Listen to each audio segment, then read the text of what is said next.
Welcome to Live with Marketers, a talk show for marketers where we bring together some of the brightest minds to talk shop.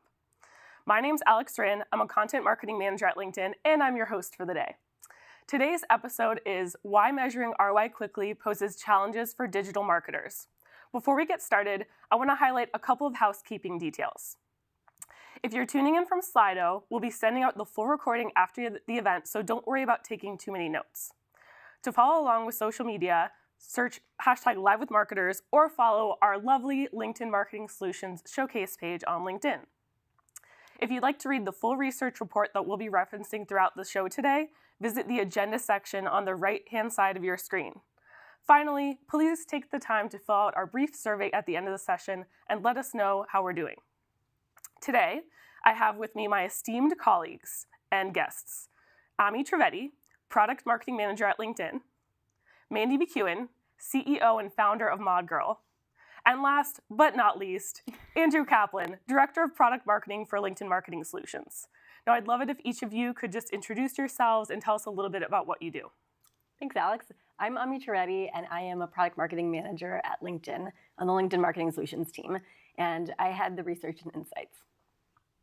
Thanks for having me. I'm Mandy, founder of ModGirl Marketing. We are an inbound marketing and coaching agency based here in Northern California that I created back in 2010. We've been known over the years for our content marketing, lead generation, and brand building skills. And we've worked with B2B and B2C companies. And right now we're specialized in helping plastic surgeons increase their brand awareness online, dominate their local market, and increase their reviews. We also help a ton of solo agency owners around the world attract high-paying clients, leveraging LinkedIn, of course, and stand out amongst the crowd. And we have an awesome Facebook group, Mod Agency Insiders, for digital marketers and agency owners. It was recently voted a top marketing group by Inc. Amazing. And I did not pay her for that LinkedIn plug, by the way. She didn't. And I'm Andrew Kaplan. I'm a director of product marketing at LinkedIn. Been at the company about 6 years or so. And my team leads all the marketing and promotion around our advertising solutions. And I also love karaoke. Just going to put that out there. Okay. Okay, cool. Nice. So we have a little tradition on the show where we like to do a couple of quick fire questions so the audience can get to know our guests a little bit better. So we'll start with Ami and just go down the line quickly. So first question, who would play you in the movie of your life? I would say probably Zoe Saldana. I think she's had a lot of versatile roles, and I've had a lot of different life experiences. Also, she was a dancer in Center Stage, and I was a gymnast for most of my life. So Oh, nice. She's her. Did not know that. Yeah. I like to laugh, so I would say Kristen Wiig because I think she's hilarious Yes. and love her movies. So that's my answer. Yeah, she's the best. And I think for me, it's got to be Nicolas Cage because he's just a master of the screen. He can play virtually any role, so I think he could properly capture the nuances in my character. Okay, yeah, that feels Nice. very on brand. Thank you. I approve Yes. that message. Okay, next one, what's your favorite marketing metric? So I think right now one of my favorite marketing metrics is retention. We talk a lot about acquisition, but I think it's really important to understand who the customers are that are staying and why they're staying. Right, yep. And on that same note, I would say customer lifetime value, because when you focus on the client and retention, just like Ami mentioned, you're also giving them more of what they need, which in turn helps your business grow. I love any metric that has the word qualified or quality in it. So marketing qualified lead, sales qualified lead. So marketers can show that they're not just driving a volume of a certain kind of metric, they're also driving the right kinds of leads, the right kinds of results. Mm-hmm. Totally. Thank you for participating in our little quick fire. So let's just dive right in. I know a lot of people use ROI and KPI interchangeably. Maybe we just set the scene by defining each or what your personal definition is. Kaplan, I'll start with you. So the definition of ROI? Yeah. I think ROI is ultimately, at the bottom line, end of the day, it's what your C-suite cares about. So as a marketer, if you were going to go to your CEO or your CFO to demonstrate your impact, ROI is going to be what they truly care about because it moves the needle on the business. Definitely. Yeah, I would say really how financially successful a campaign is ROI. And then the KPIs are really the most important measurements that let you know if you're on track to meet your objectives. So they kind of act as a compass in a way, letting you know, like, hey, we're on track to meet this goal or we're not on track. Yeah, I would say the same thing as them, throwing in another word that's often interchanged with ROI and KPI, which is metrics. So both are types of metrics, but KPI is how you would measure success, and ROI is the return on your the financial return of your investment.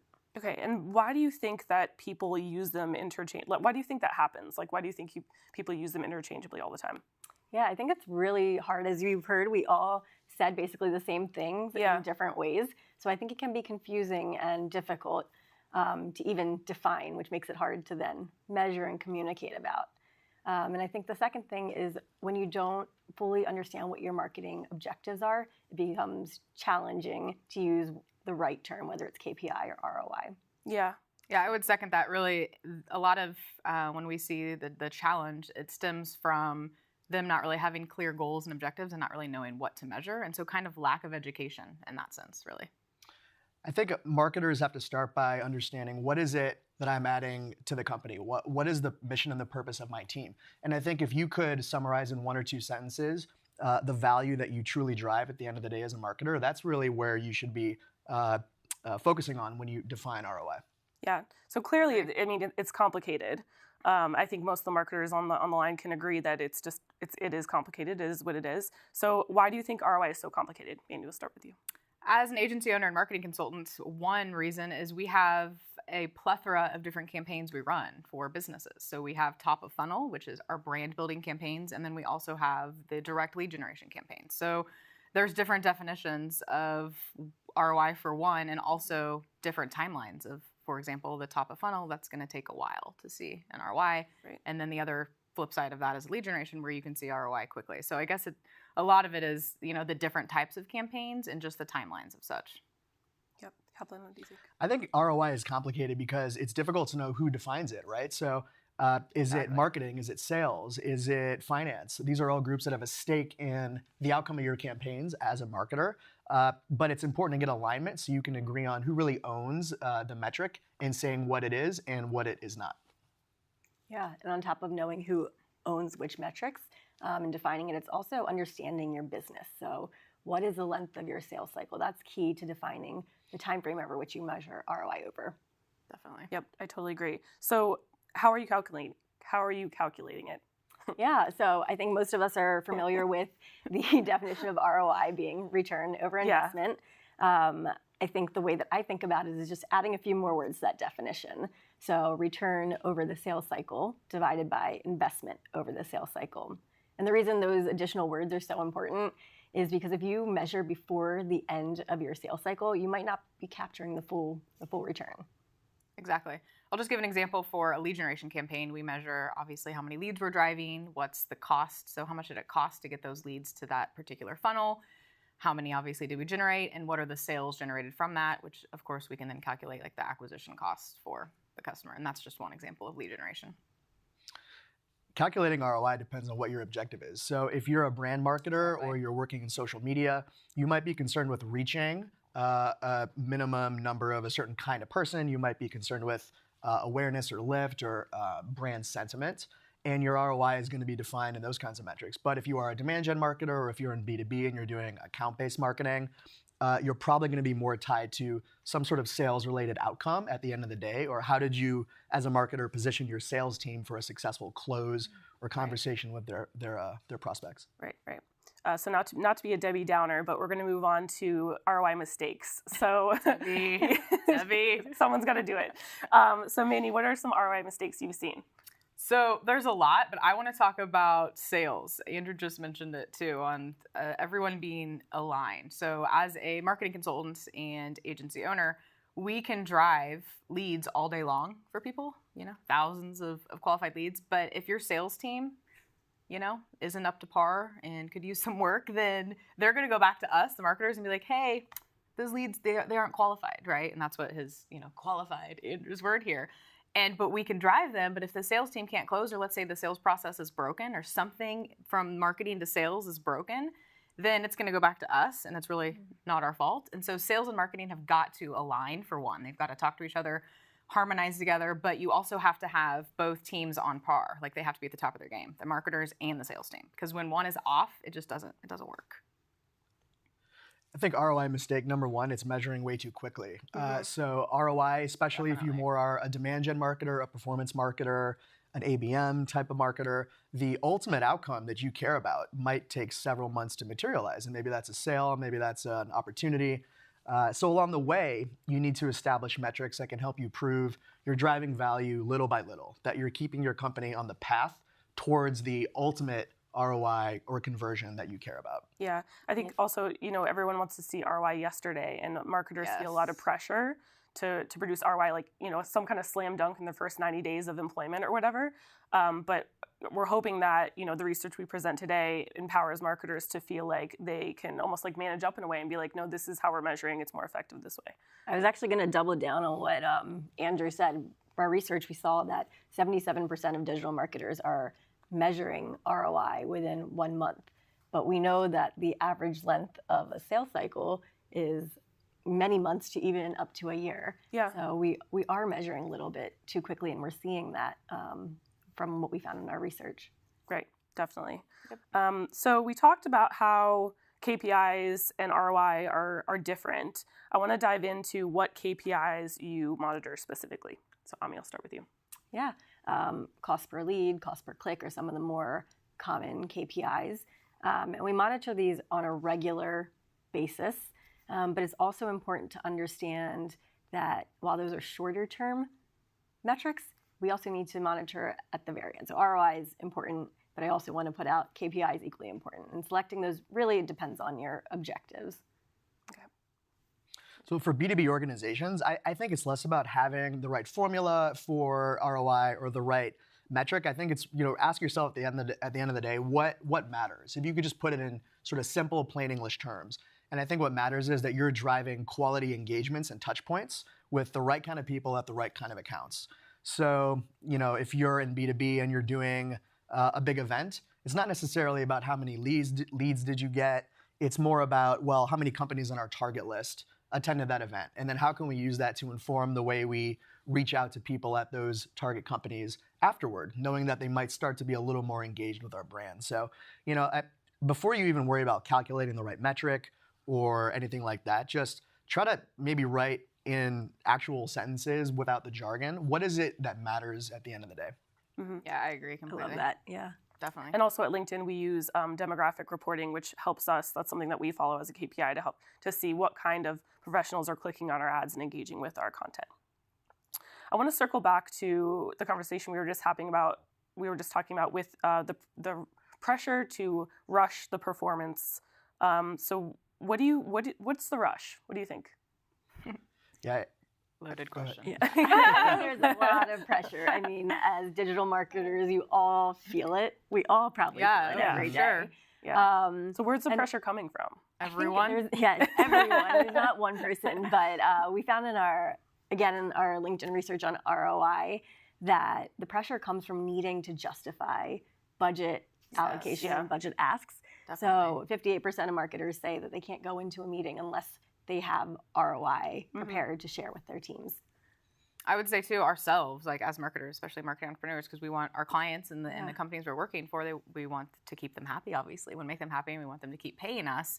But I think it boils down to, like Ami mentioned, also just setting those expectations ahead of time. So if we communicate effectively before we even start these campaigns with the stakeholders, with the clients, and express to them like what the real picture actually looks like and how it's not realistic to see ROI in 3 days, then you won't have those awkward conversations come up as much. I think one of the reasons we've ended up here is because from online marketing's earliest days, we reduced real people and potentially valuable interactions to these kinds of anonymous data points like clicks, impressions, cost per click, things that sound very data-driven, very scientific, and in context can be useful, but it's often masking what's really going on behind the scenes, which is there's hopefully a real person on the other end of this ad who's seeing it, who's clicking on it, who wants to learn more about your company, and we should position ourselves towards metrics that actually let us capture that full picture, rather than just these data points that reduce actual human beings to things like clicks. And I was just going to say that instead of like paying so much attention to cost per click, which a lot of people do. Because people buy from people, not businesses. Exactly. Okay, let's see here. Oh, I forgot to mention that at the end, we will be answering questions. We'll save like 10 to 15 minutes at the end for questions. So if you have them as we're going through this content, please submit them in the Slido console. Okay, so let's see. The next question is, In an ideal world, when would you measure ROI and KPIs?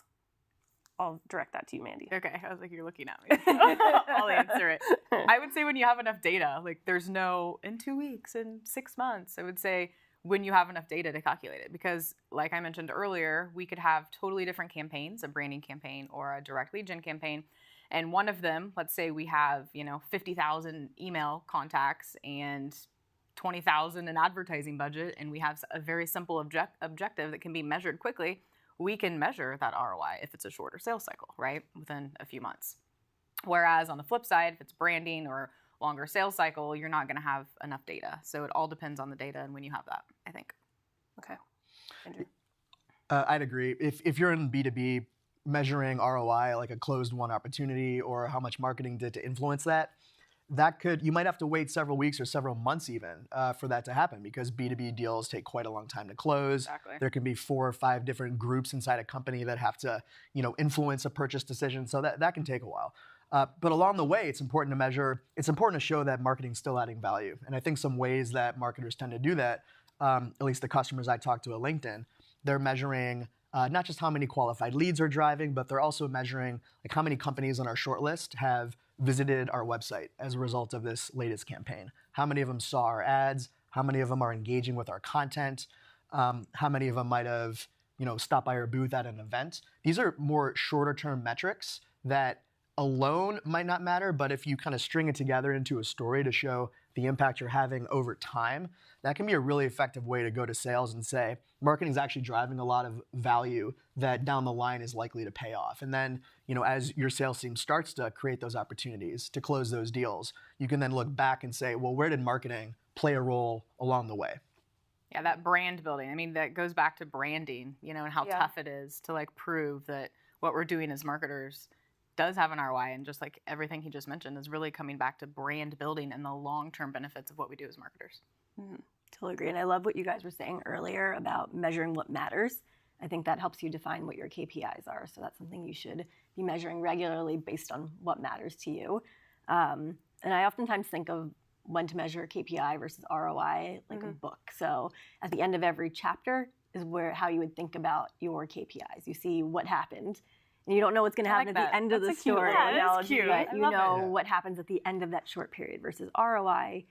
You figure out what happens at the end of your story. It's a backward-looking indicator, and that's going to inform what future budget allocations you should make. Yep, I love that.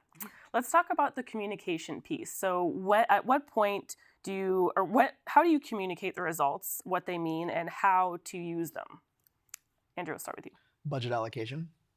It's like can you repeat that one more time? Sorry, I was thinking of my karaoke track list in my head. What song was playing? It was probably Journey, but like not a song anyone's heard of. One of their B-sides. Okay, got it. It was how do you communicate what the results mean and how to use them? I think the way that you communicate what the results mean is like I think you have to start with what matters to the person you're talking to, right? So if you're talking to a group that includes marketing and sales executives, what they really care about is are we making traction against our target accounts, or are we generating leads that fit our definition of quality, meaning, a certain kind of company, a certain level of seniority, or a certain kind of decision maker. So I think it starts by understanding what matters to this audience that I'm presenting to, and how can I frame our results in terms that they'll understand and find relevant. Yeah, I agree. And I would also say, add to that, just where were we when we started the campaign? Where were we at, right? And then where are we now? And kind of painting that picture of, look, this is where we were at. This is where you said you wanted to be. This is what we've accomplished. And these are the short-term goals we've accomplished during this time. But also during that time, look at all of the long-term benefits that we've created for you. For example, content marketing and brand building, like we were just talking about. And so kind of making sure that you throw that in there, because what we do as marketers, a ton of what we do has lasting benefits for like the life of the company. And sometimes those get skipped over because we talk about, quick ROI in the results. Yep. So. I think what you both said is great, so I'm not going to add to it, but I'll emphasize just communicating, period, is so important. Yeah, definitely. In the study, we found that only 40% of digital marketers are even communicating their ROI at all. And we talked about sales and marketing alignment, how important that is. Only 29% of marketers are doing that. So, you figure out the cadence of your communication, what's the right way to do it, who to talk to, but first step of communicating is huge. That's the biggest step. Yeah, I agree. definitely. And I can't make eye contact with Andrew anymore because I noticed. He's thinking about the Journey song. Journey. So I'm gonna Yes. stay focused It's the here. I feel like Journey. I thought you were gonna pull it up on the. Oh, and start playing it? Yes. Just listen to the one of my I favorite don't passages. think we got the rights to that. No, we dang didn't. it. I feel Really? like That's it's the a journey. really good song. It ties into ROI, the journey Like, of don't ROI. stop believing. Do it. Yeah. Yeah, definitely agree. So I'm gonna try to look at you with a straight face, but so we know that leadership and stakeholders, they're very busy people. So what do you think they want to know about digital marketing? I'll start with you. Oh, I thought we were doing the eye contact with Andrew, but No, I'm saving that for last because I need to compose myself. I think what they need to know, it's really important to define what KPI and ROI is. It's confusing. We've all talked about it. So it's hard to expect that everybody who is not inside of marketing also knows that. So communicating how to define it and how to use that, and then sharing out those metrics and deciding when is a regular cadence that you want to continue checking in on them. I would say also what channels are going to get the most bang for your buck, if you will. So they want to know, where should I focus, right? Mm-hmm. Because every business is so different. So lots of B2B companies obviously focus on LinkedIn, where B2C companies probably not so much. So Right. where should the dollars be going? Because there are a trillion digital channels and strategies, for that matter, that we have as digital marketers, and so many options. And a lot of times we see people like pouring all their eggs into one basket because they have a budget and they're like, I want to be everywhere, right? Yeah. And it's usually not the best strategy. So Yeah. really, what channels should we Just really do focus fewer on? things better. Exactly. Yeah. I think the leaders want to know what happened next, right? So it's easy for you as a marketer to show how many clicks you got, how many form fills you got. But I think if you can go deeper, whether it's using your analytics or it's just by making sure that you have a look into what's going on in your company's CRM, what happened after marketing drove that initial touch point, and how long did it take to get the next valuable action? I think that's something that leaders will find really valuable. And it's a stuff that's harder to measure. So as a marketer, if you can go the extra mile to showing what happened after that most recent touch point with your campaign, I think you'll do a lot to illuminate really important information for your leadership. Yeah, I agree. That's a good point. I think a lot of marketers also struggle with feeling confident in communicating results. So I'll just ask, like, you all personally, like, do you feel confident in communicating results, and how can we help marketers feel more? Any tips to make marketers feel more confident in communicating results? I'll start with you. I think there's a stat from the research about this. So There is a stat from the research. Go for it. Before we get to, I'm like just dropping all these numbers. Yeah, I love stats.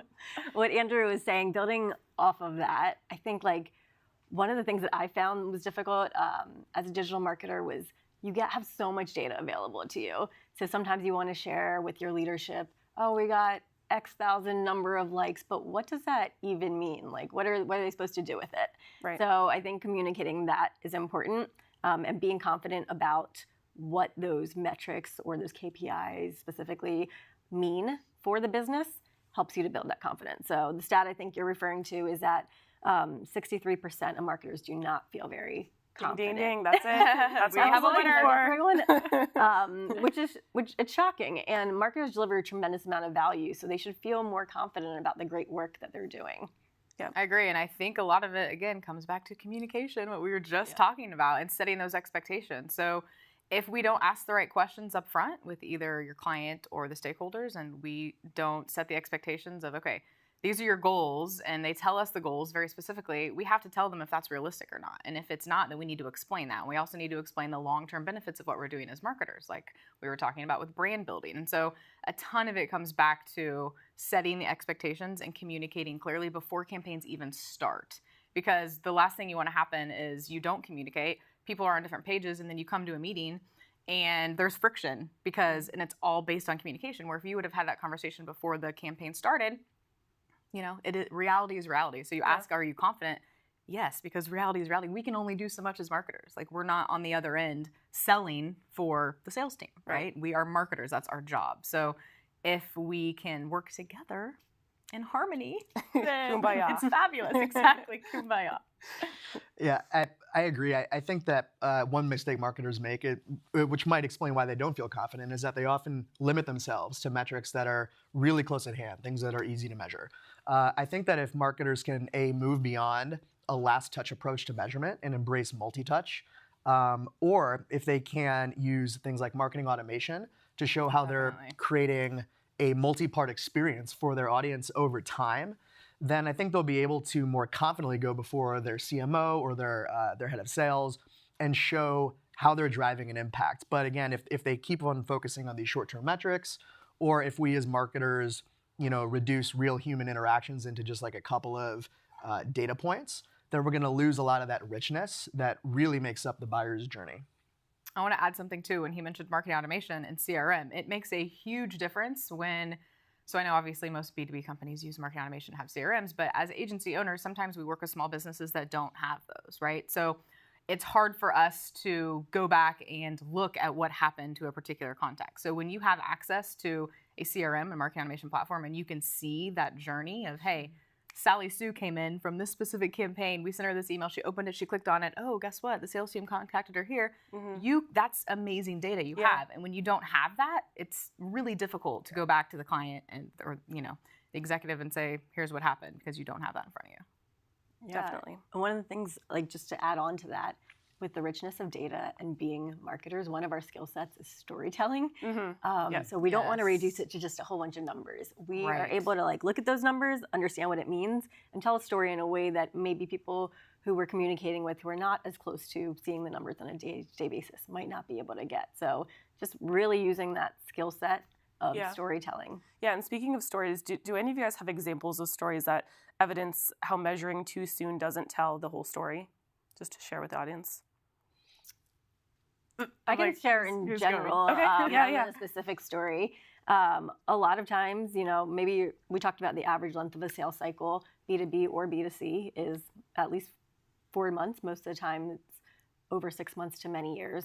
So for instance, if you measure too soon or too quickly, say you're measuring in 1 month or 2 months, you might not have all those customer touch points that you need for them to go from a lead to a conversion. Right. And so when you're measuring return, they still aren't at that point. So it looks like your investment hasn't been performing well. And we see it a lot with a lot of different customers and clients. So patience is really key based on knowing how long your customer sales cycle So is. 2020 goals for all the marketers. Everyone calm down. Chill out. Take a deep breath. More thoughtful marketing. It's important to communicate. We talked about communication. I'm going to say it again. It's important to communicate to leadership that it's not that there's nothing to report on or you're trying to hide something. That's just how ROI works. It takes time to show return on investment. Right. Yeah, I worked with a small advertiser on LinkedIn that was based out of Canada. Love Canada. Hey, Canada. And shout out to Canada. Shout out to Canada. This person was trying to drive leads for their business. They were in B2B. But I think one of the challenges he had was he worked for a relatively small organization that probably didn't have a strong brand. So, his conversion rates didn't quite hit the target he had hoped for. But I think this is why, as marketers, we need to invest in branding, telling that story about who our company is and the value we drive. Before we can expect someone just to fill out a form, right? So again, think about what is it? What level of familiarity does your audience have with your organization? And if it's relatively low, you need to start by just telling that story about who you are before you ask someone to, sign up for a demo or to talk to your sales organization or to download an ebook maybe. Right. Yeah. All right, let's dig into tools. This is one of my favorite topics because it's super tactical and hopefully it'll be super helpful for all the marketers that are on the line. So Mandy, what platforms do you use to measure? Yeah, good question. So lovely Google Analytics, of course. Of course, and staple. Right, have to. And on that note, goal conversion tracking. So tracking goals, in particular leads. So we'll have goal conversion set up based on, there's several different ways, but the way we like using is based on the landing page. So we'll have custom thank you pages for a particular form. So we can track, and then of course UTM tag. So we can track, this person came from this channel, say if it's a LinkedIn campaign, they landed on this landing page and then they filled out this form. And so that is completely tracked and we can track all that in Google Analytics. My favorite though is UX tools. So we use Hotjar and we can look at heat maps and visitor recordings, which are kind of creepy because you can watch how people are viewing your website. It's pretty cool though. And you can see, if they're clicking on a button or they're not clicking on a button, or let's say we have an image at the top and it's not clickable, but 60% of the visitors are clicking on it. We're like, well, we should probably make that a hyperlink so a pop-up, is there for a contact form. And then voila, we notice the leads increase. So I love UX tools because you can actually see how people are interacting with your website and with your landing page. I would just give more of a plug for LinkedIn demographic reporting and website demographics. So with those tools, you can place a LinkedIn pixel on your website. And not only can you measure the volume of traffic you're getting from your campaigns or the number of conversions you're getting, but you can also measure the specific kinds of professionals that are visiting, that are converting, that are clicking. So you could see how many of them are director level or more senior than that, which specific companies do they work for, what their industries are, their geographies. And with a lot of that data, you can start to tell a bigger or richer story about, who are the real people we're actually reaching and are they the right kind of folks? Yeah, that's powerful because then you can tweak your content around those specific people and their pain points. Yep. Amazing. Okay, so I'm going to move on. We have a lot of great questions. I'm going to move into the questions segment. All right, so the first one, and not everyone has to have an answer, but if you have an opinion, we'd love to hear it. So the first one is, what's the best way to show ROI for a brand awareness campaign? I think this is important because we were talking a lot about objectives, and, Yes. and ROI is totally dependent on the objectives. So maybe if we could run through, I think it'd be helpful, brand awareness we can talk about, but maybe how you show ROI for a thought leadership campaign. That may be an interesting topic too. So whoever wants to so start. I can start. So what I like to do at ModGirl is before we take on a client, I have my team go and screenshot everything before we start the campaign. So not just jotting down they had X number of followers, but literally going and screenshotting it so we have proof and we can go back and show them that. Yeah. So I think Andrew mentioned this earlier, but just in terms of the reach, what is the reach like? So now this is the amount of followers you have across all these social channels. This is the engagement. It's not just about followers, but also engagement, right? Comments, likes. And how we measure that obviously is the increase in that, right? So showing that increase, and same as website traffic. So basically how you prove ROI on a branding campaign is not just, those metrics that are increasing, but also opportunities. So when we as brand marketers work with clients, we're doing that to get them more opportunities. We're getting people to reach out to them. So LinkedIn, for example, how many more LinkedIn messages do you have? How many more connections are you getting? And so a lot of it boils down to just where were we in the beginning when we started this branding campaign?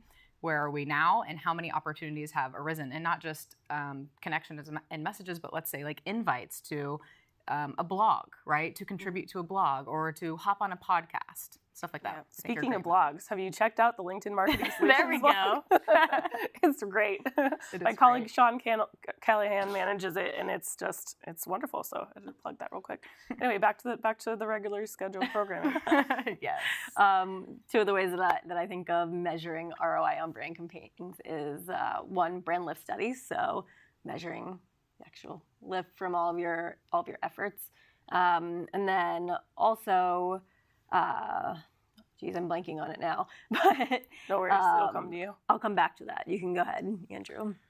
Great. Well, so I think with thought leadership, first of all, hopefully you're working with your sales team to understand how they're leveraging it, which might be more understanding, is this thought leadership resonating in one-to-one interactions or conversations they're having with advertisers? But that's really important if you're selling into enterprise accounts. That thought leadership might be really valuable to get in front of them. And as a marketer, you're setting those reps up for success. In addition, if you are using marketing automation, that exposure to thought leadership is often just the first step on a longer journey with your brand. So after, say, they download your ebook or they interact with your content, are you dropping them into a nurture stream where you're trying to then use drip campaigns through email or display ads or something like that to help them take the next step? And although that might take more time, again, when you do get a more meaningful conversion or action from them, you can look back and ask yourself, where was marketing in that? And you can tie it back to that first interaction with your thought leadership. Yeah, I just thought of what I was going to say. It goes back to the marketing and sales alignment thing. So understanding how sales and when sales is going from that thought leadership or product launch or campaign to then converting your customer. So maintaining that communication between the two. Yeah, exactly. Why do you want thought leadership, right? Goes back to sales. What's the end goal of doing that? Yeah. Kind of need to know that. And I think Andrew brought up the point of marketing and sales. So the next question is, who do you think owns ROI? Is it marketing or sales? Ooh, spicy question. It is a spicy question. Both. I think if it's the ROI of your marketing, I think ROI owns the number and should be the strongest voice in the room for advocating for the right kind of number or definition of ROI. but they have to bring everyone in the group along for the ride. So there's stakeholders in sales, there's stakeholders in maybe the SDR team or whoever it is. But I think marketing owns it at the end of the day. I do, but at the same time, like I said, if the sales team can't close, like that is not my fault as a marketer, right? Like I'm going to go back to that always. Yeah. And this again, like from marketing consultant standpoint and agency standpoint, this is why you have to know who you're working with in the beginning. Like you have to ask those questions, like what is your sales conversion rate? Like you need to know these things because the last thing you want to do is take on a client and then figure out that their sales process is broken and they don't even have salespeople that know how to freaking sell, right? Yeah. Like you can't work with that. Yeah. So that mine probably is going to lean more towards sales on that note. So I think all three of us are going to have a different answer, Which is good. Diversity of thought is good. I think the onus is on both marketing and sales. I think that clear communication and collaboration is key. When it comes down to tactical ownership, I do think marketing owns reporting on it and sharing on it. But again, if you can't work with sales or if you're not even getting data from sales, that happens a ton too. Like we're asking constantly, like we need to know from your sales team, like how are these leads converting? And then 6 months go by and we finally get the data. You know, like there's only so much we can do as marketers. And our data has shown that marketers are more confident when they are collaborating cross-functionally, including sales. They're more confident about their ROI. So I would say you definitely need to have them involved. Yep, it's a love story. It is. Sales. Not to mention, we kind of need that data from them, the sales team, on like what questions are you getting when you're on these sales calls? Yeah. Because that helps us craft the content that's going to convert traffic into leads. Right. So it goes back to not even just converting, but like give us the information that you're hearing from the prospects that we're sending you. Like what are they asking you? What are they saying? What did they, how did they get to you? Yeah. So that's important too. It reminds me of one of my favorite Nicolas Cage movies, Yes. Oh boy. The Rock. And Nick Cage was an expert in his own field, a very technical guy, but he still needed Sean Connery's help to save the country. And they had to have the same goals and the same interests. And it was only then that they could defeat what was his name? Ed, the guy from whoever the villain was in that movie. Okay. I almost landed the plane on that one, but no. It was a strong takeoff though. All right, I'm going to move on to the next question. What LinkedIn tools do you recommend for short-term goals versus long-term goals? Andrew, as director of product marketing, come on, Andrew. I will direct that to you first. So what tools or what metrics? What tools do you recommend for short-term versus long-term goals? I think for short-term metrics, you can use a lot of the data that probably comes to mind first when you think of online marketing. So that is how many engagements are you getting from the right kinds of prospects or the right accounts, whether that's clicks or impressions or views of your video. You can use multi-touch attribution to understand the kind of cross-channel picture of how people are interacting with your content.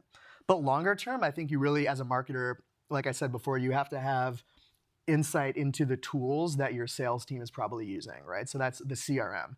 What's going on after marketing has one of those touch points. Are you creating qualified opportunities? Are you creating qualified accounts? What is your sales team doing? And then is that ultimately converting into some sort of chance for them to close a deal? So, I think integrations with your CRM and reporting dashboards that let you do that as a marketer are really important for measuring long-term value. Great. Any other thoughts? I feel like my mantra today is going to be balance. So you Yeah. definitely need to be doing long-term Yep. and short-term. Yeah. One thing that I think LinkedIn customers can be using more is making sure they are using conversion tracking. Yes. Tells you really valuable information about your demographic, and then you know who your true customer is. And if are you really getting the customer that you thought you might be getting? Mm-hmm. Definitely. Okay, so with a long sales cycle, what would be more micro metrics to know you're on track? Because we were talking about, like it's long term. You're just tracking it as you go. So like, what are the micro metrics along the way to make sure that you're on the right track for seeing positive ROI? Leads. Yeah. Leads. How many leads? And like you mentioned too, marketing automation, how are people interacting when you have the lead? Are they clicking on your drip campaigns? Are they visiting your blog? So just paying attention if what you're sending them is resonating. I'd say that's a big one too. Yeah. Even little things like organic things, like looking at, like blog traffic Exactly. and like engagement on your social 100%. on your social posts, on your showcase page. Yep. Like little things like that can help you know that you're on track. And something that our team does when we launch campaigns is that we use our blog and our showcase page as kind of like a test bed for stuff.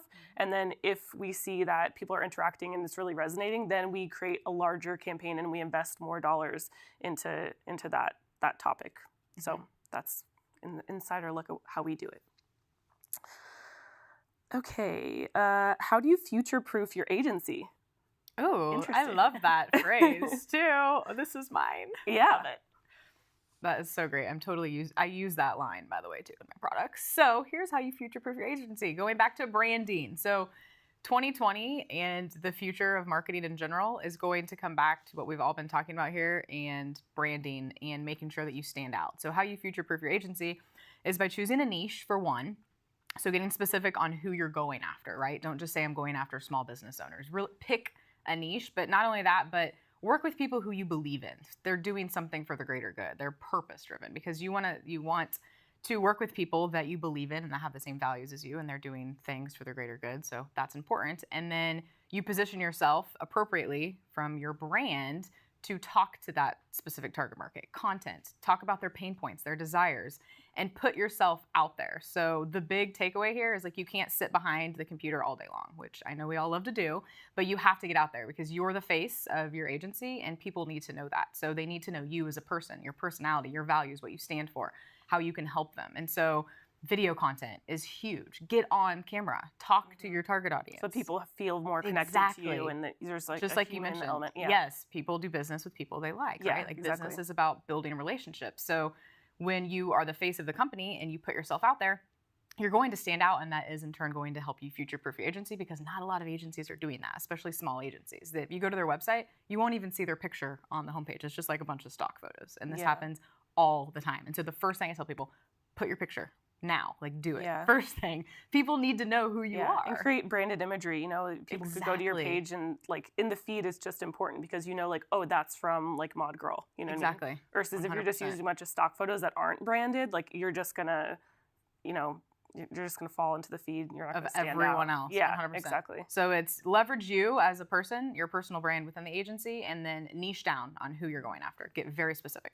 Are the problems that you're being asked to solve in the agency world different than the problems your clients would bring to you like 5-10 years ago? Or it's just there's so much more competition now that it's just like more fierce. So it's the same type of problems, but it's like elevated by like a trillion times, because there's just more companies out there and there's more people starting businesses and more technology and more tools. And well, sometimes like the playing field is not level, because you have companies with huge budgets up here and then small ones down here. So how do you, even on the agencies, you have ginormous agencies and you have boutique agencies, smaller ones. So we have to get more creative now than 10 years ago. We just have to think outside the box and get more creative. And that comes back to, again, that human element. Like people want to see people online now. Like everyone is about transparency and what are people saying about you and who you are. Yeah, it's that's what's changing, and that's evolving constantly. And I think video is huge too. 100%. Like it's just blowing up. I think in 2020 it's going to be even bigger than it was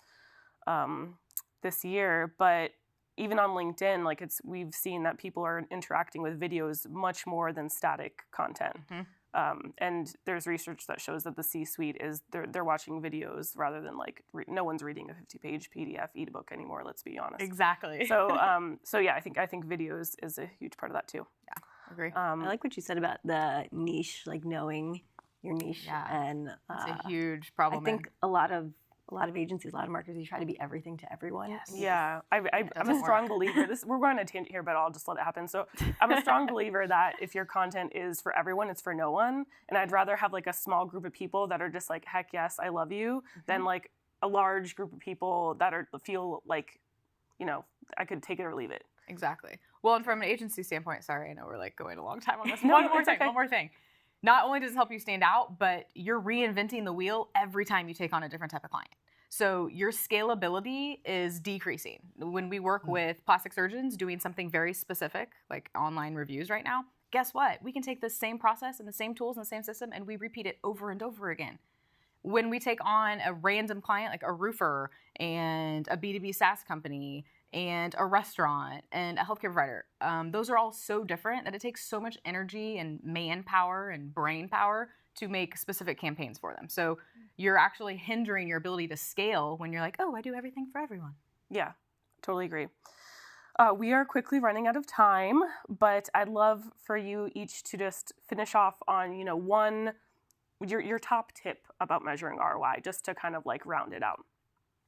And Ami, we can start with you if that's okay. Yeah, that's fine. I'm going to cheat a little bit. I'm going to do a 3-part tip. Love it. Because the purpose of this, or the topic of the conversation is around measuring ROI too quickly. First biggest tip is measure over the length of your sales cycle. So measure a little bit longer than you might have already been measuring if you're not already measuring according to the length of the sales cycle. Second part is clearly define and communicate what ROI and KPI is and what the differences are to your stakeholders. And the third is communicate. We have said communicate like 100 times on here. That's because it's so important. So that would be It works in real life relationships, people. Yes, communication. It does. Valuable tip. Communicate. Yeah, communicate. I would say just get as much data from sales as you possibly can. Work with the sales team, and also place an importance on those long-term branding campaigns. So what you're doing for the life of the business, and make sure that you don't forget to talk about that. So I'd say tip number 1, if you're going to trot out a Nicolas Cage metaphor on live TV, you should really have the details right before you do it. But that's more of a note to self. For next time. I think as a marketer, even if, let's say you're in B2B and you're accountable for a longer term metric, like the impact you're having on a sale, define metrics that you can measure along the way in the short to medium term. And by themselves, they might not be valuable, but they're good kind of like stops along the way to show that you're getting the right kind of leads or the right kind of engagement from the right people at the accounts that your sales team cares about most. So, you string those together over time. It has a full story about how marketing moved the needle. Great. Well, thank you all so much for being here today. I have a special treat for Mandy since she's our guest. It is an exclusive, it should have been zipped up, an exclusive LinkedIn Marketing Solutions Sophisticated Marketer hoodie. I love it. So Thanks here so you much. go. Thank you so much. You guys work at LinkedIn, so you don't get them. Just our guests. But yeah, thank you so much. I really appreciate you all taking the time to be here, and I hope that this was valuable for our guests. Thank you for tuning in for today's episode. Please don't forget to take our survey at the very end to let us know how we're doing. We always love to improve. And the last thing I'll mention is that I am also hosting a live broadcast on Thursday at 9 a.m. Pacific time to reveal the best LinkedIn pages of 2019. We were in that competition earlier in October, and now we're revealing who landed in the top 10. So feel free to tune in for that. If you follow us on our LinkedIn Marketing Solutions Showcase page, you will be notified when we go live with LinkedIn Live. And that's all. Thank you so much. I hope that this was valuable, and have a great rest of your day.